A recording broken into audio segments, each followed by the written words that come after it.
Shanti, greetings of peace. So today we'll be exploring this subject of becoming soul smart. And we're looking specifically at making it real, but also making it robust.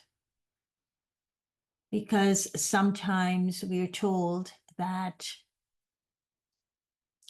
being on a spiritual path and turning within for a strength that is lying within the being is a little bit like making a choice to sit on my mat. And people would say to us, look, you have to get off your meditation mats now, and you have to get up and do something. And at least I used to listen to them saying that. And then I realized that the world was in a very, very major rush. It was like they were in emergency mode from a very long time and in the past. So now they're in super emergency mode. And for them to hear us say, for the majority of people in the world, for them to hear us say that we were turning within, we were looking at solutions from that sweet spot of silence, and they were looking at the direction the world was moving on with this sense of super emergency, they would say, no, you have to get up, you have to do something about it. And so for me, we are at that exact stage that in the past I had experienced being here in New York City. And so looking at becoming soul smart is not to fall into those kinds of illusions. When someone would say, you know, it's not enough for you to just sit and turn within and look within for that strength.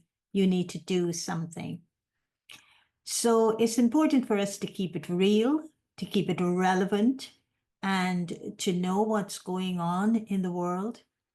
But at the same time, we need to also be true to where we turn for accessing that strength that we need just to witness things that are occurring at rapid speeds all around the world. So today we'll be looking at these two, keeping it real, keeping it robust, but in the context of becoming soul smart. But before we go into the actual sharing that I will do, and then further into the conversation we will have, I'd like to invite you to join me and join one another in this reflection piece that is focusing on keeping it real and keeping it robust as souls living in the world through these bodies. So I'll ask Sister Kiran if you could play the reflection piece now.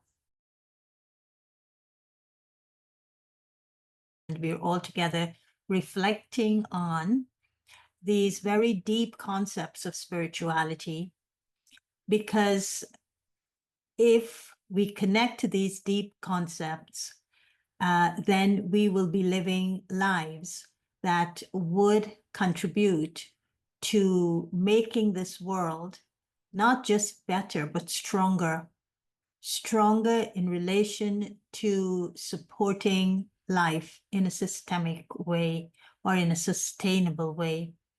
And I can only learn to do that for the world if I understand the soul as a living system and a soul that is in need of being sustained. So today, what I'd like to share with you is keeping it real and keeping it robust. I will just share some very general concepts about reality and the characteristics of a robust person. But then I will also go into the practice of it, because one of the reasons that you all wanted these sessions was because you wanted to understand how to practice, how to master these spiritual practices to enhance your spiritual life skills, whether it's to build capacity or to build resilience or to build that courage, how to clean the conscience.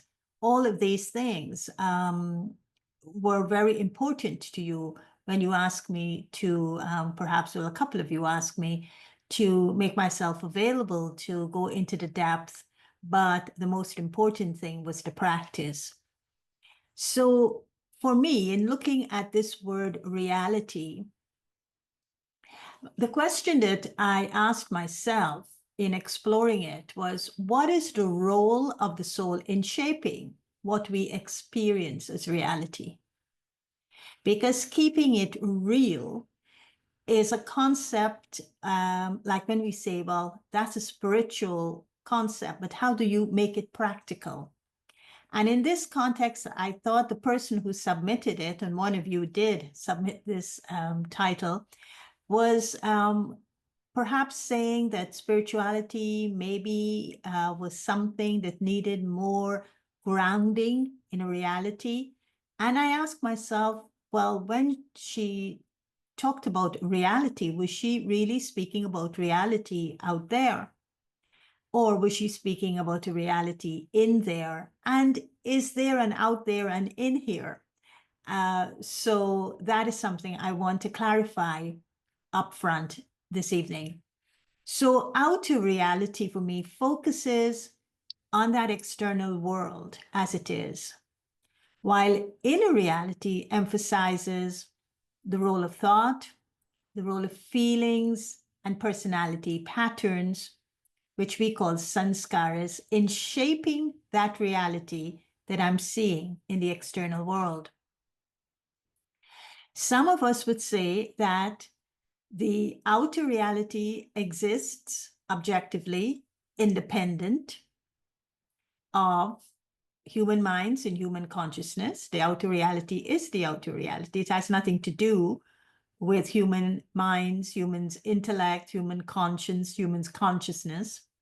While others would suggest that the inner reality informs how we view something. And how we view something is fundamentally mental. It's what we're perceiving in the mind.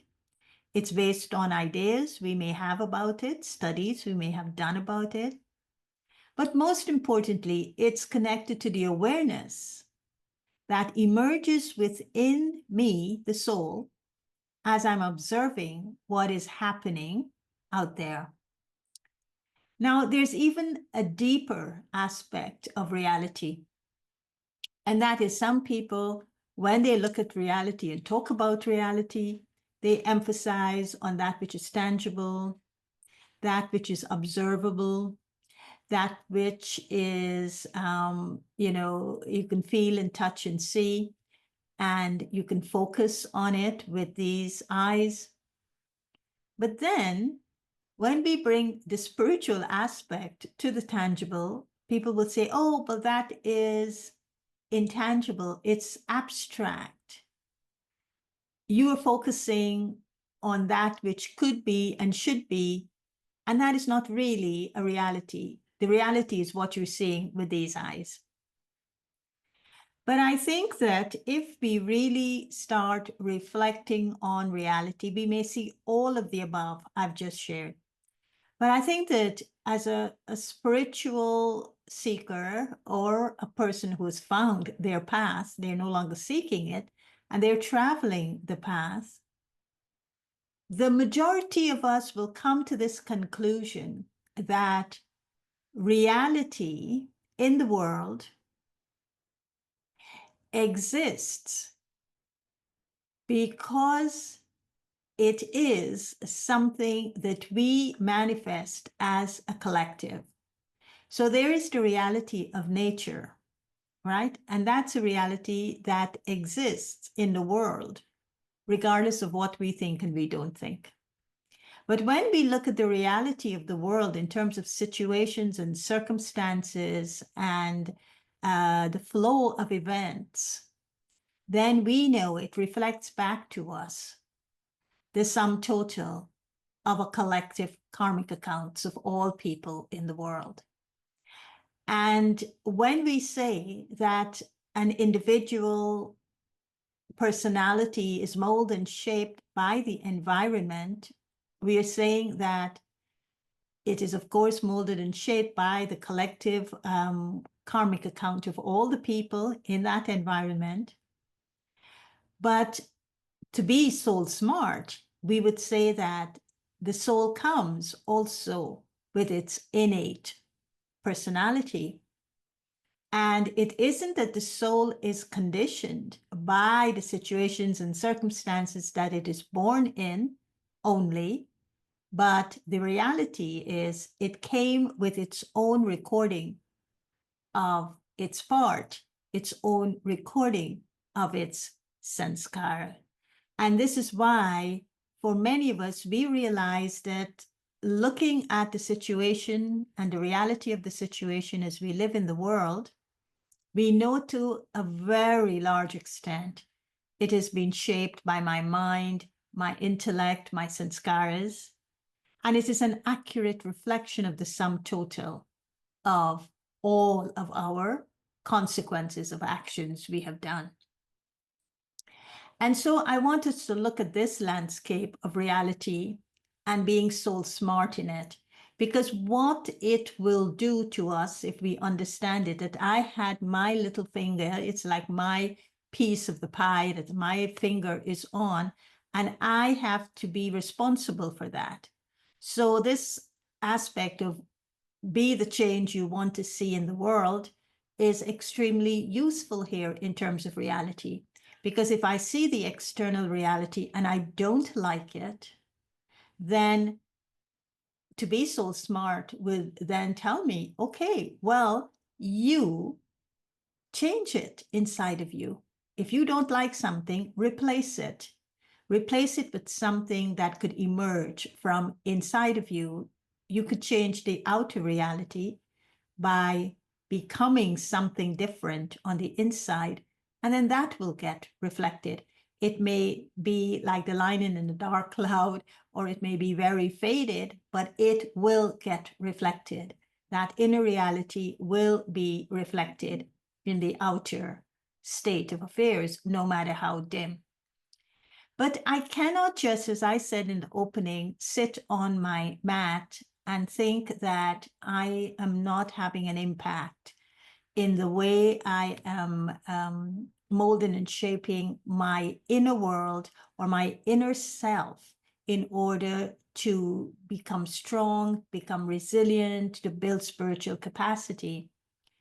But what it's doing for me as I am in silence, it is preparing me to do actions in the world that will carry the impact of a powerful reality, a powerful change.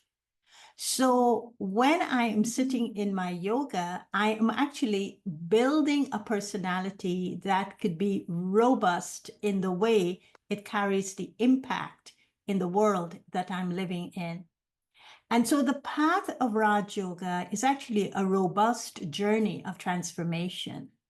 It is not a passive, it's not passive at all, but it is churning out things that have been forgotten within the soul, and it's emerging it onto the surface of soul consciousness in order to be used in our awareness, our attitude, our actions, our perceptions, and in order to be the change for this world that I want to see in the world.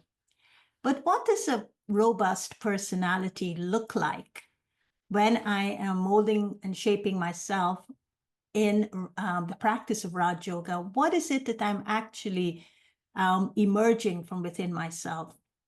I'm emerging within myself someone who is strong, who is stable, who's resilient, who's able to handle many situations and circumstances, but with a smoothness and easiness, not a forcefulness, not a controlling nature, not something that is, trespassing territories that are really not mine. But there's also a mental fortitude that I'm building that gives me the ability to bounce back. And so even if there's something I'm witnessing in the reality outside, then inside of me, it's giving me a strength to, even if it for a little while made me sad or made me disheartened or made me hopeless, this practice brings a mental fortitude that allows me, gives me the ability to bounce back and say, no, I'm not going to stay there. I'm going to return to my strength base awareness. And in so doing, then what happens? It gives me a certain way of navigating myself through these situations that I may be finding myself in, but I will do it seamlessly. I wouldn't judge the situation or judge others. I wouldn't even do the blame game of blaming others. And I definitely wouldn't become the victim of that situation. So a robust yogi or a robust practitioner of yoga is someone who is principle-based, and they live in this unwavering commitment to the principles of what they most value in life.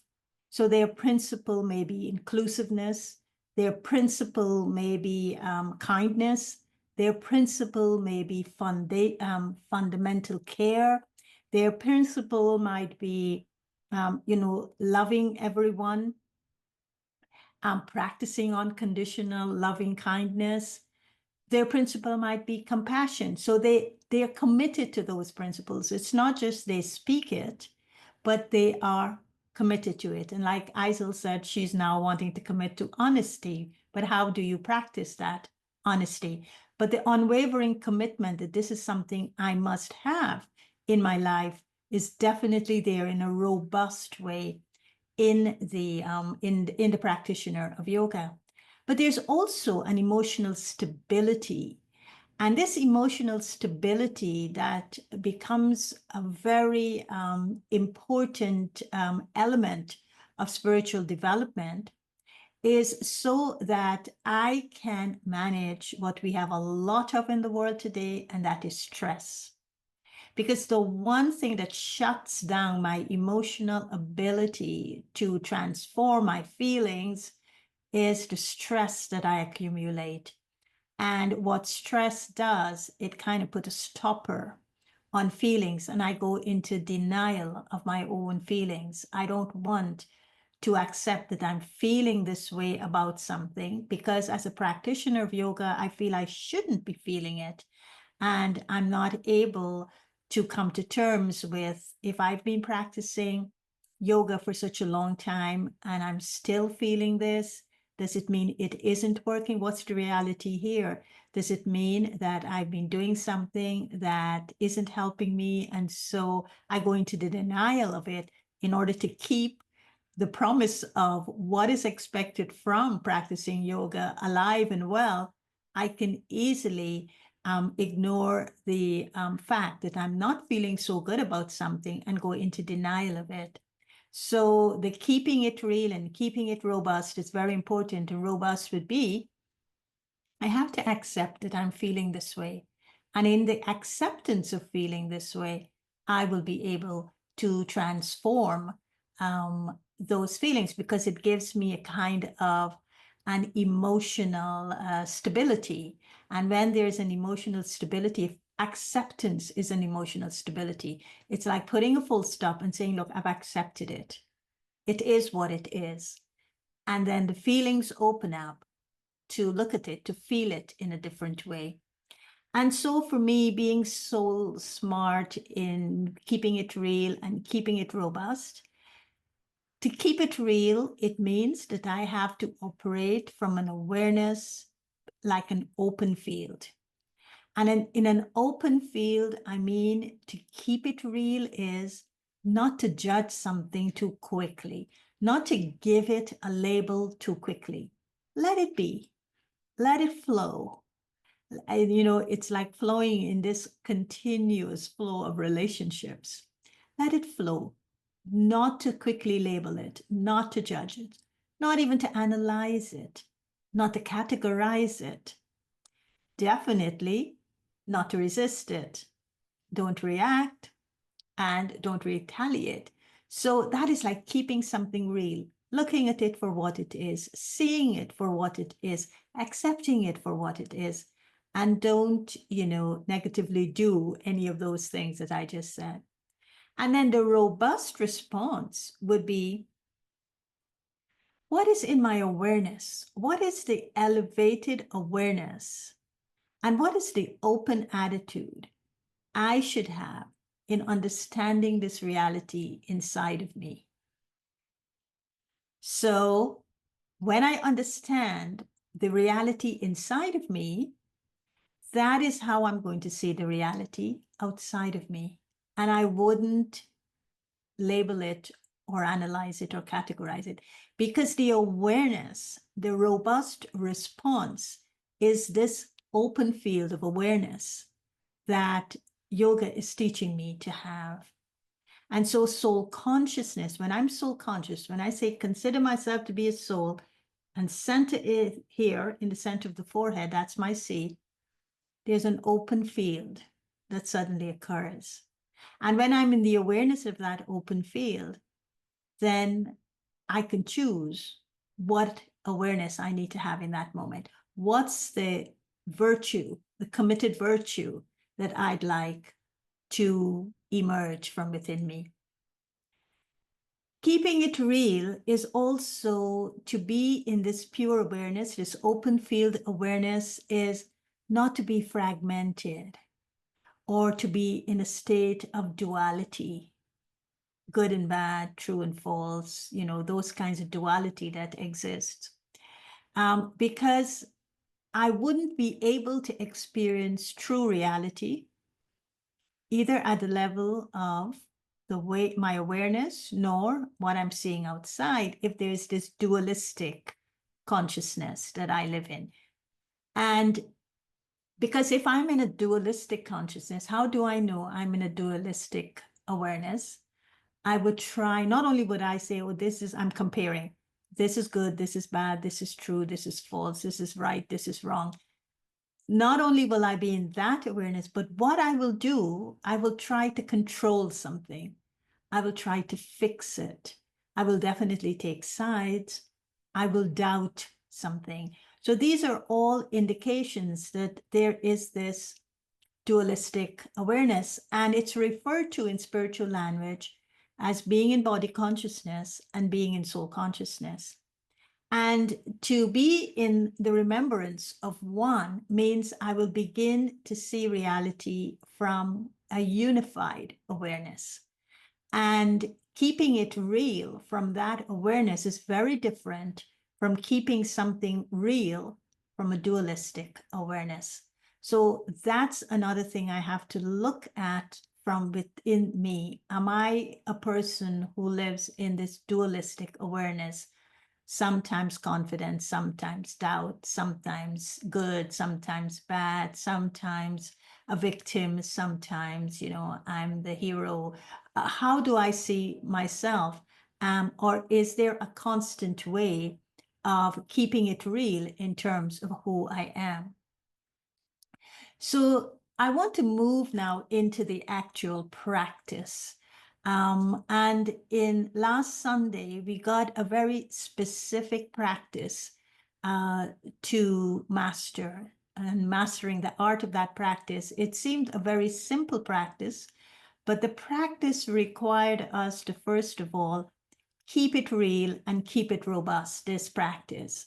So in keeping it real, I need to understand that here is a practice. All of the Raj Yoga practices are actually practices that are calling on us to connect to a higher being, to connect to God, and to draw the strength or the Shakti from God into the soul so that the soul can develop with the help of God's power and can grow into its authentic self with the help of God's power.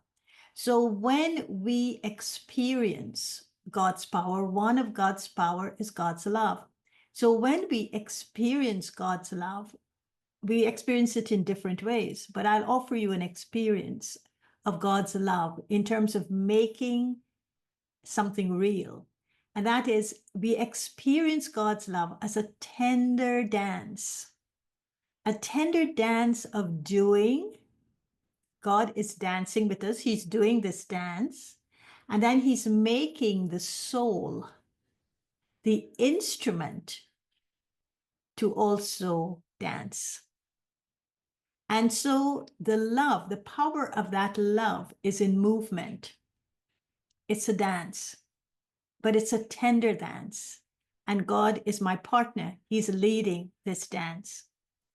But what is God actually doing to me through that dance? Why would I practice this dance with God? It's because whatever he's saying to me is pointing to something deeper when I'm looking at reality and I'm trying to keep it real. So he shifts our awareness in this dance, this tender dance, away from the grossness of the reality, which is the problem-based domain of reality. And he is taking us into looking at reality from a different perspective. Because what lies at the heart of any spiritual teaching is a reality that is required to be lived out that would impact the world in which I live. So to go deeper into this heart of the spiritual teaching, which is like the music I'm doing this tender dance to, it takes us into the cause and the solution. So keeping it real is also this. Am I keeping it real, knowing that if there's a problem, there's also a solution? And if there's a problem, there's also a cause to that problem? Am I looking at reality like this? And this is not a duality in consciousness. It's actually an observer's consciousness. But what I'm connecting to is not just a solution, but I'm also connecting to removing the cause so that the solution can be sustained. Because this duality prevents us from seeing this kind of both sides without being affected. Duality means I am affected by looking at the two sides. And so in the practice that he was asking us to do was to understand the duality of this word I, but not to be affected by it. So when I use the word I could say I with ego. I could say I with an arrogance. And that will bring me into a reality of body consciousness. I will just see everything from the external perspective. But equally, this word I, which he calls as us being his partner in this tender dance, I can use this word I as a trustee. I can use this word I as a partner being guided in this dance of life. I can use this word I to liberate me from the limitations that I have placed on myself, layer upon layer upon layer, and therefore I cannot see the whole anymore. I can remove all the skin, you know, from the onion, as it were. I could remove all the layers that I've been blinded by, and I could return to the authentic self, which is the I. So when I'm able to do that, I am, as an instrument, as a trustee, removing the layers of the ego and arrogance from the soul. And where it places me is in my humility. I become a humble trustee. The earth's resources are not owned by anyone. I'm a trustee of it. I'm a trustee of this body. I'm a trustee in my relationships. And so the word trustee is another word for saying instrument. So the instrument consciousness puts me in this humble state of being a trustee. So the way that we were going to master this practice, the practice was, if you want to become free from the I of ego, you need to have a controlling power over your mind. And so then I'll give an example of how is this done? How is this practice done? How can I keep it real? When we're living in times in which there is reason every moment to react to the stressful events in so many different ways that are occurring around us. Many of us are trying to protect ourselves by doing many different things. But what we're also perhaps doing to ourselves is refusing to accept the truth of what's happening. And that might be, in keeping it real, the truth of what's happening out there inside of me, I could be saying, oh, this too shall pass. But it may never pass. And so what will pass? I have to accept the truth that this is happening, and I have to come to terms with it and not try to remove myself from it by just reciting something that I don't even know what it means. Because if I do that, I may go into a state of denial, and I am denying that there is a crisis happening in the world, and that I am also experiencing the stress of that crisis. And if I don't accept it, I can then kid myself that, there will come a time when I will be able to control it. All these uncontrollable events will just move away, and there will be a time when everything will come back into control.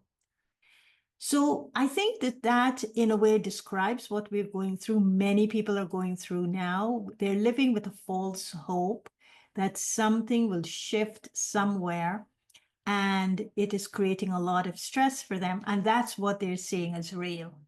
And no matter what you tell them, they can't see it in any other way. They're saying, well, we're keeping it real. This is what is happening. But in being in this denial of a crisis that we're going through over a long period of time, it results in a prolonged pain in the soul. Because we're staying in denial of it, it is preventing us from doing the work that we need to do, the robust work that we need to do inside of us,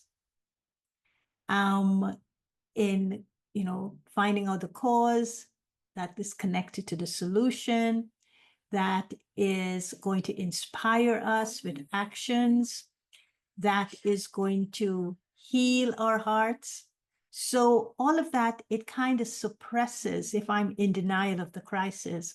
So keeping it real is to accept things as they are on the outside, but then to emerge my robust characteristics in order to do the work inside that would help me to respond the robust way. So I need a robust response to whatever is happening, but not to be in denial of it.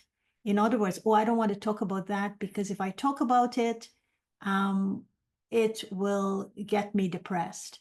And yet, people want us to listen to them, want us to listen to the pain that they're going through.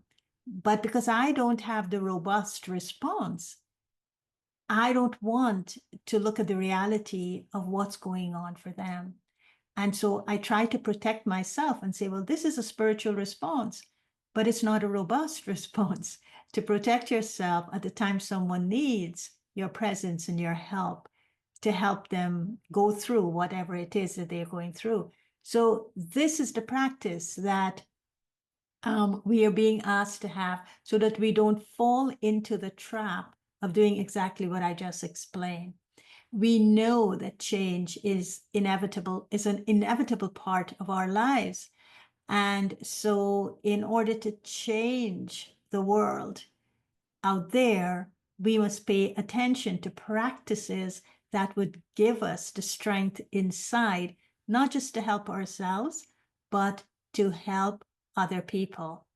So I think that in this practice that we were asked to have, it's first of all, accept the situation. But in accepting the situation, we need to control the mind. And the way we will control the mind is to concentrate the mind and to focus the mind on things that would give strength to the mind, that would nourish the mind. So in the concentration, what does one do when one concentrates the mind onto the source?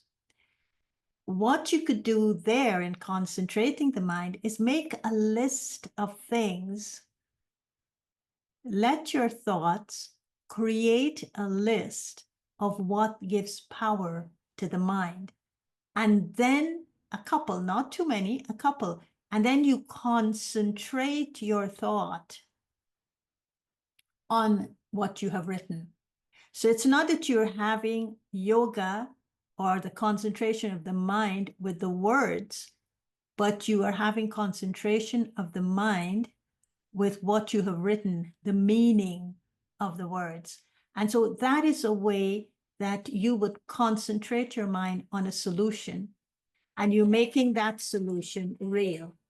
The other thing is accept your feelings. You also have to accept the feelings of that's emerging. So when you accept your feelings, you will know that feelings are something that is very easy to ignore.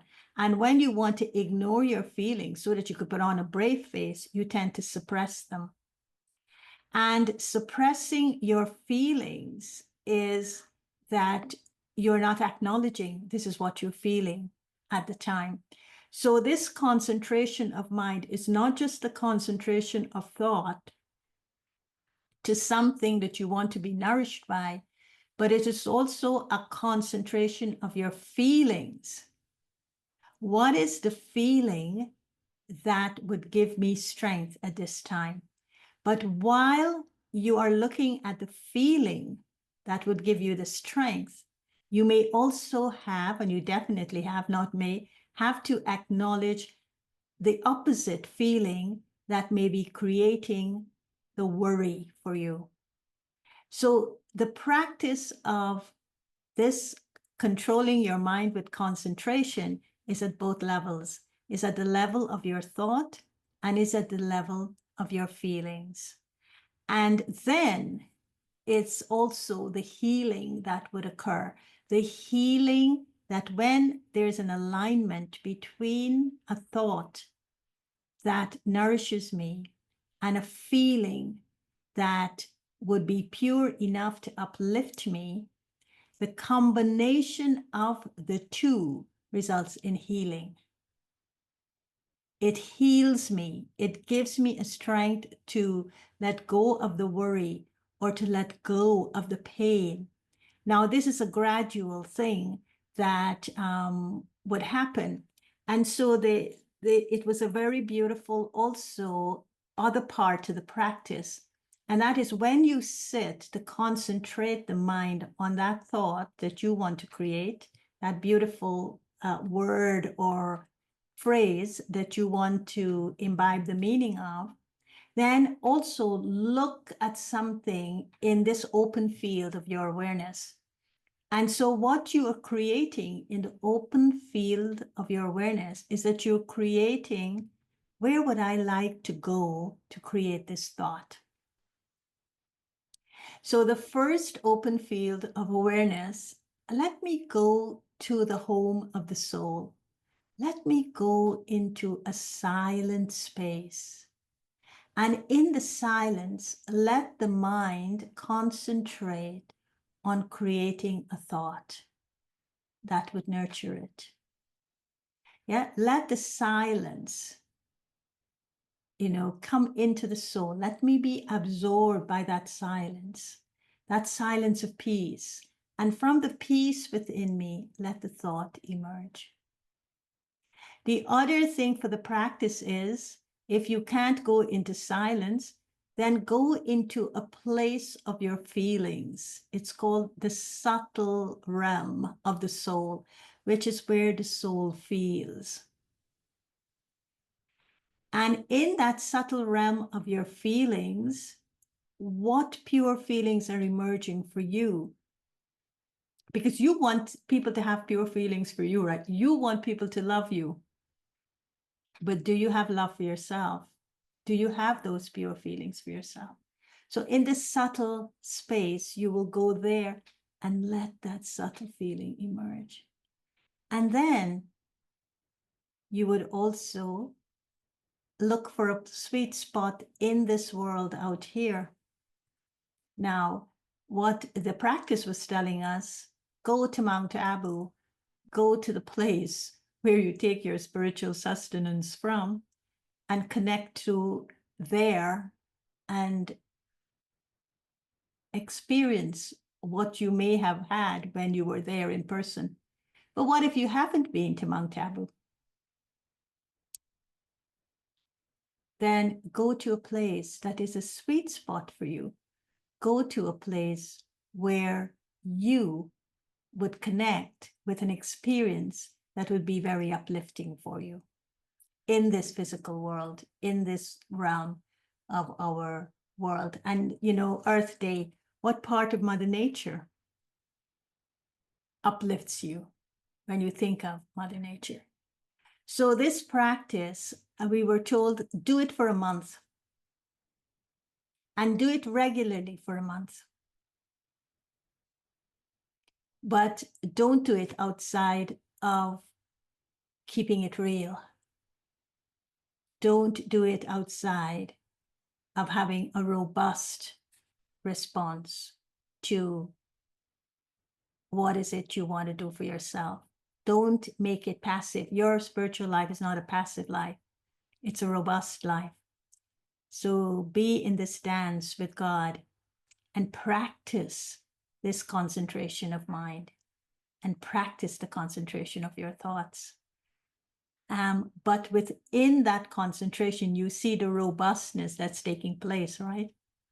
It's not that you are trying to still the mind, but you're filling the mind with an experience.